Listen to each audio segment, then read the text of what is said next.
Hurmatli kuzatuvchilarimiz, assalomu alaykum. Vulkan sortimiz mana. Silvorligi yaxshi. Mana ko'rsalaring. Mana mehmonlar ham kelgan, mana.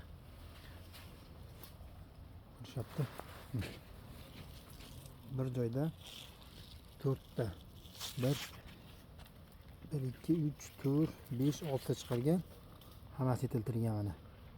Don to'kish yo'q, kam nihoyatda yaxshi boqadi. Bir 6 ta. Mana bir joyda 2 ta, 3 ta hosil yaxshi beradi. Xudo xolasa mana bir joyda 3 ta, 4 ta. Mana 3 ta don boqyapti mana. Don to'kishga kelishlar mumkin.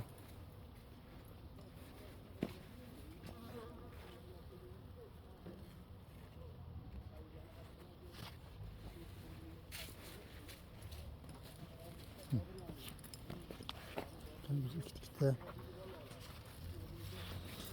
boshqa gibridlarga nisbatan yaxshiligi don to'kish kamligi, palaga chidamliligi, desant deyiladi, pernispor chidamliligi. Qarang, hamma bo'g'im orasida illat qilmasdan mana mevani yetkazib ketyapti, boqib ketyapti. Ba'zi bir sortlar bittadan ikkita bersak, keyin to'xtab yana beradi. Bu narsa deyarli yo'q, xudo xolasa. Ko'rishlar mumkin. Kanalimizni kuzatib olinglar. Hozir bundan qiziqarli bo'lgan videolar joylashtirib davom etamiz, xudo xolasa.